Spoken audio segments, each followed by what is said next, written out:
Range வரும். Okay 5000 வரைக்கும் பண்ணி தரலாம். வாங்க 5000 வரைக்கும் பண்ணி தரலாம். இதுவும் நீங்க வாங்குறீங்கன்னா ஒரு ஷேக்கர் ஒன்னு ஃப்ரீ. கண்டிப்பா ரைட்டுங்களா? நீங்க பீஸ்ட் மெஸ்ல ஃபாலோ பண்ணிட்டு வரணும். முக்கியமா பேட்ரிக் சேனல்ல ஃபாலோ பண்ணலாம் கூட பரவாயில்ல. வீடியோ பார்த்தா மட்டும் போதும். ஓகேங்களா? கண்டிப்பா ஃபாலோ பண்ணுங்க. அப்பதான் சொல்லுவாரு உங்களுக்கு நல்ல நல்ல ஆஃபர்ஸ்லாம் அவர் தான் தேடி கொண்டு வராரு.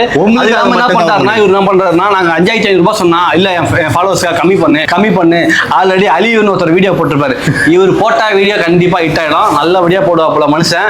யாரு பத்தியும் தப்பா நினைக்க மாட்டாரு, தப்பா பேச மாட்டாரு. அந்த விஷயம்லாம் இவர் நீங்களும் வாழணும், நானும் வாழணும். அதுதான் அதே மாதிரி கஸ்டமர் வாழணும்னு நினைக்கிற யூடியூபர் இவர் தான். என் ஃபாலோவர்ஸ்க்காக ரொம்ப கம்மி ரேட்ல போடணும். பட் ஆனா ப்ராடக்ட்டும் நல்லா இருக்கணும். கண்டிப்பா உங்களுக்கு பிடிச்சிருந்தா மட்டும் எடுங்க. நான் இதை உங்களை திணிக்கல. அதே மாதிரி நம்மள பத்தி யாரா கம்ப்ளைண்ட் இந்த பொருள் சரியில்லை அவன் எப்படி விக்கிறான் அப்படி கரெக்டா போன் வச்சு நம்ம திட்டுவாங்க. அந்த மாதிரி நீ ஏன் விக்கிற மாதிரி பண்றியா அப்படின்னு.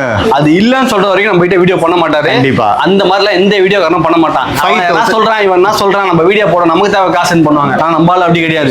இவன் மேல தப்பு இருந்தா அதை கொஸ்டின் பண்ணி அதை கிளியர் பண்ணிட்டு அதுக்கப்புறம் தான் வீடியோ போடுறாரு. ரொம்ப சீரியஸா சொல்றேன்னா அவ்வளவு பெரிய சீரியஸான விஷயம் நடந்துச்சு. அதை வந்து நான் இவர்கிட்ட சால்வ் அவுட் பண்ணி என் மேல தப்பு ப்ரூவ் பண்ணனா இல்லையா நேரா போய் அது வந்து எது சொல்றேன் அது வந்து நம்ம வந்து கரெக்ட் பண்ணிக்கணும். நம்ம மேல மிஸ்டேக்னா அதை கரெக்ட் பண்ணிக்கணும். கரெக்ட் பண்ணிக்கணும். நானும் தான் பண்ணிடுவேன். எனக்கும் நிறைய வந்திருக்கு. நானும் கரெக்ட் பண்ணிருக்கேன். கண்டிப்பா இவருக்கும் வந்து கரெக்ட் பண்ணிருப்பாரு. இல்ல அதை எதிர்த்து கேட்டுதான். அது வந்து இல்லாத பட்சத்துல அதை வந்து ப்ரூவ் பண்ணணும். இல்லன்னு சொல்லிட்டு அது நம்ம ப்ரூவ் பண்ணியாச்சு. இருக்குன்னா ஒத்துக்கிட்டு அவன் போடா நான் தப்புடா மன்னிச்சிடுறா. 5500 வந்து நீங்க வந்திருக்க மாட்டே வீடியோ பண்ண நீ வீடியோ பண்ண வந்திருக்க மாட்டே. 5500 ரூபாய் நீங்க வெயிட் லாஸ் பண்ணாலும் இருக்கு. இதுல 3500 ரூபாய் வேணாலும் இருக்கு. இது ஆஃபர் தான் இருக்கு. கண்டிப்பா 1 வீக் தான் ஆஃபர் இருக்கும். இது புது கடை அதனால ஆஃபர் இருக்கு. மறக்காம ஃபாலோ பண்ணிக்கோங்க. ஃபாலோ பண்ணிட்டு வந்து வாங்கி போட்டுங்க. எது வாங்கினாலும் ஷேக்கர் ஃப்ரீ. இதுவே டோர் டெலிவரி வேணா எக்ஸ்ட்ரா கொரியர் சார்ஜ். அது மட்டும் நீங்க 4 பீஸ் எடுத்தீங்கன்னா 200 ரூபாய் தான் ஒரு கொரியர் சார்ஜ். பக்கத்துல 2-3 டிரான்ஸ்போர்ட் இருக்கு. இந்த டிரான்ஸ்போர்ட்னால வச்சு விடுறேன்.